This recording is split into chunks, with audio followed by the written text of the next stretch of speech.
Ito po ang ito po ang mukha ng big boss nung Zunyuan, si Wang Jiang. Siya po ay merong 3 pasaporte at ayon sa ating impormasyon na nanggaling sa Bureau of Immigration, hindi pa po nakakalabas ng Pilipinas si Wang Jiang. Siya po ay may passport ng Cyprus, may passport ng mainland China at may passport po ng Saint Kitts. At siya po ay fugitive. Meron pong ibinigay na warrant of arrest sa Bureau of Immigration sa PAOK, ang People's Republic of China, para kay Mr. Wang Jiang.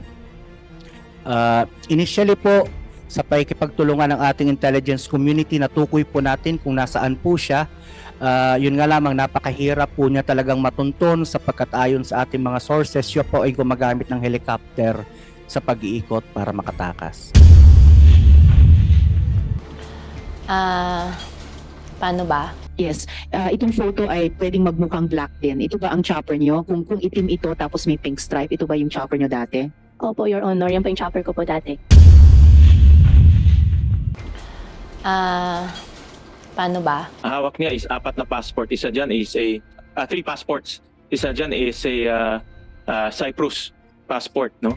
So in other words, yung partner mo is a fugitive. Your Honor, hindi ko po alam na fugitive po siya. Oo. Ngayon ko lang po nakita kanina po sa screen.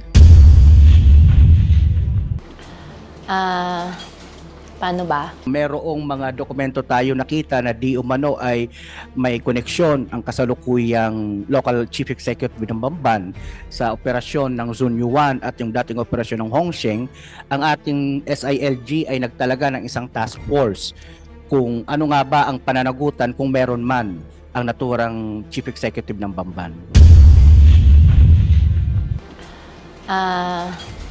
Paano ba? So, ito nga po, dito ay medyo malaliman ang aming investigasyon sapagkat nakita po namin ito na mayroong koneksyon di umano ang kasalukuyang alkalde ng Bamban, si Mayor Guo, sapagkat nung 2020, nung siya po ay pribadong mamamayan pa lamang, she was the one who applied for the letter of no objection doon sa sangguniang bayan ng Bamban for 10 Hongsheng. Paano ba? On April 5 din po, gawa ng merong mga dokumento tayo nakita na di umano ay may koneksyon ang kasalukuyang local chief executive ng Bamban sa operasyon ng Zunyuan at yung dating operasyon ng Hongsheng. Ang ating SILG ay nagtalaga ng isang task force kung ano nga ba ang pananagutan kung meron man ang naturang chief executive ng Bamban. Next po.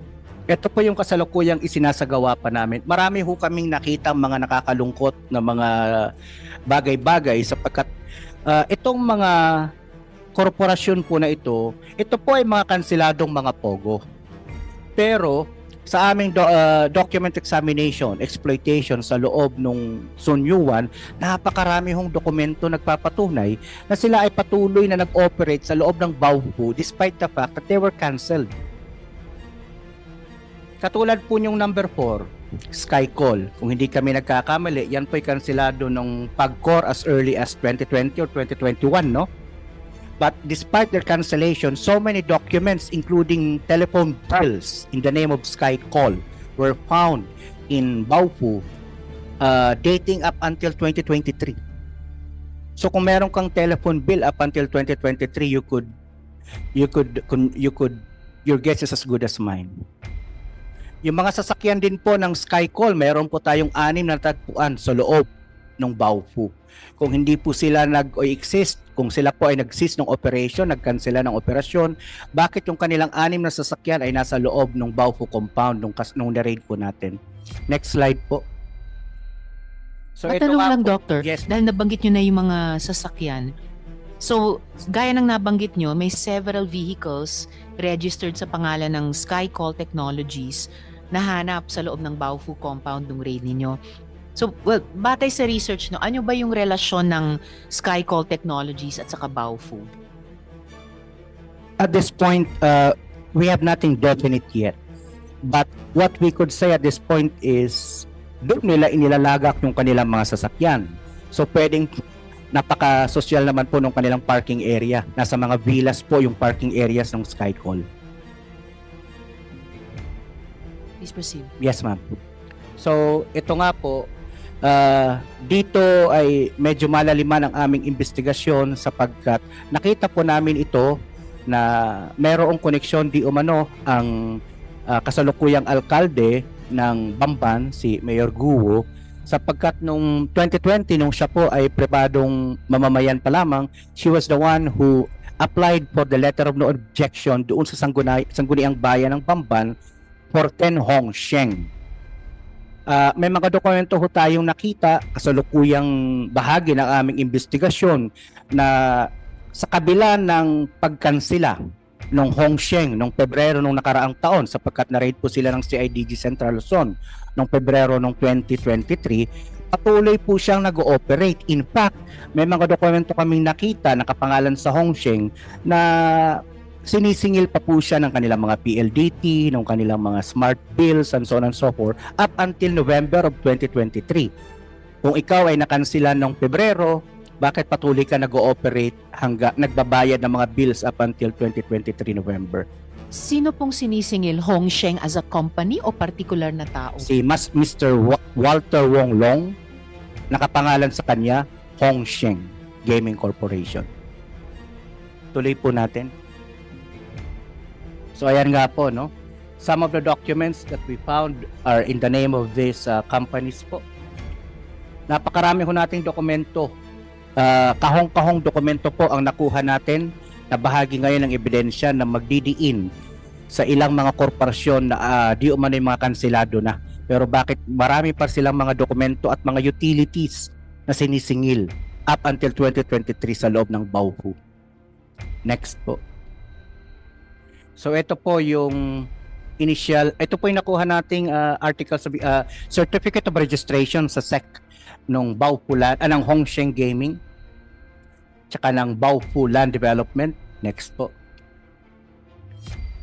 Pero pagdating po noong 2022, ayon nga po sa pahayag ng ating mayora, nag-divest na daw di umano siya doon sa mga korporasyon na nabanggit dyan. Kaya sa government information sheet po nila ng 2022, hindi na po natin makita ang pangalan ng butihing mayora dyan sa kanilang korporasyon na yan.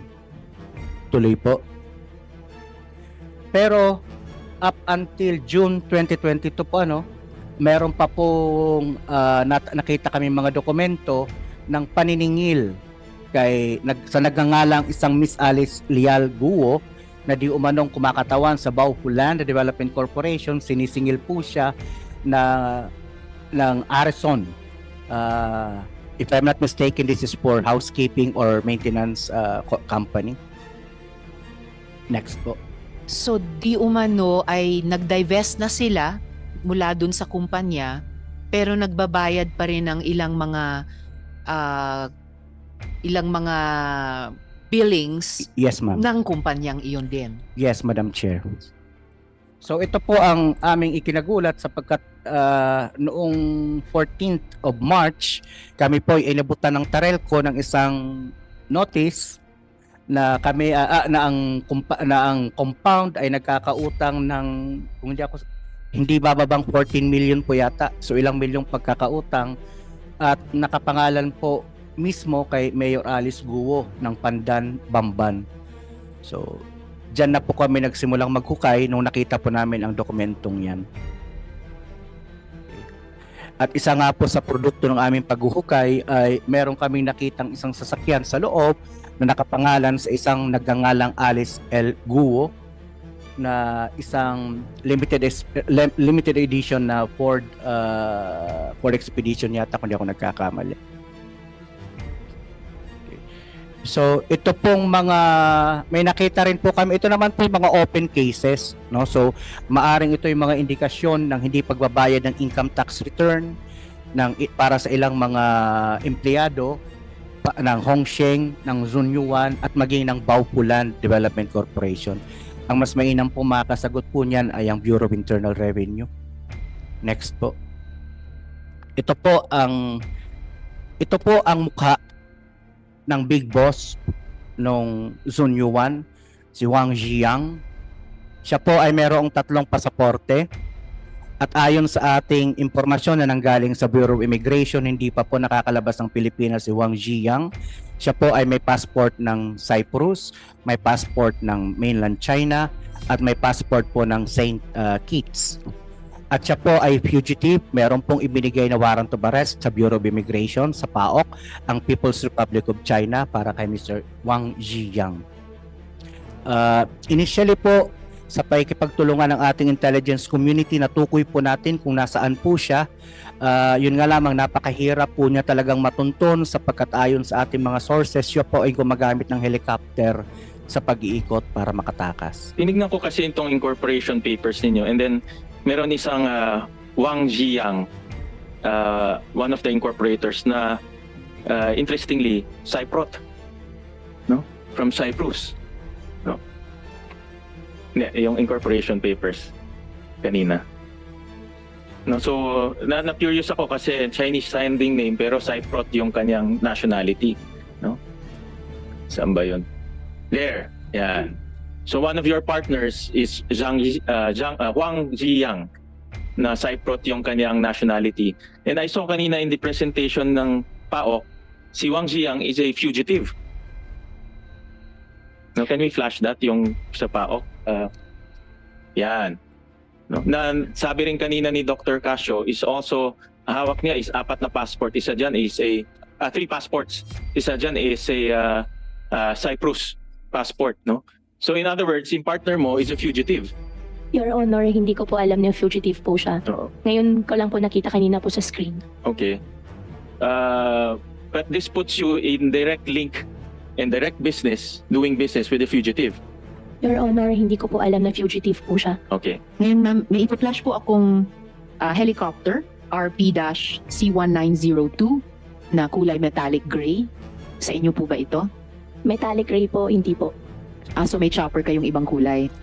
Your Honor, opo, pero naibenta ko na po. Anong kulay nung chopper ninyo? Your Honor, black po. Black. Kanino po ibinenta? Binenta ko na po sa isang British po na company po. Anong pangalan po ng British company? Your Honor, kunin ko lang po yung exact name po, ipaprovide ko po. Alright. Opo. So intayin po namin yun during this hearing. Actually, now that I look at it, metallic gray ba to or black ba to? Baka ito naman yung chopper nyo na ibinenta nyo sa British company. Mukhang metallic, mukhang itim na mukhang may pink stripes. Stripe? Opo. Ito po ba ang chopper nyo? Your Honor, black po siya. Yes. Itong photo ay pwedeng magmukhang black din. Ito ba ang chopper nyo? Kung itim ito tapos may pink stripe, ito ba yung chopper nyo dati? Opo, Your Honor, yan po yung chopper ko po dati.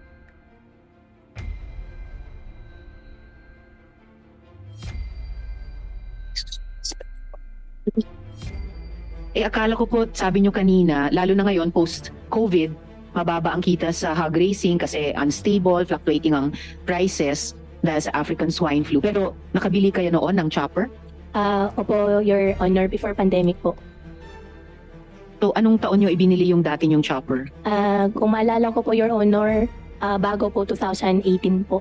So mga 2017. Baka mga 2018, 2019 po. To-double check ko po sa record ko po dati po, Your Honor. Alright, salamat. At kailan nyo binenta sa British company? Recently lang po. Anong taon po? This year po. 2024. Opo.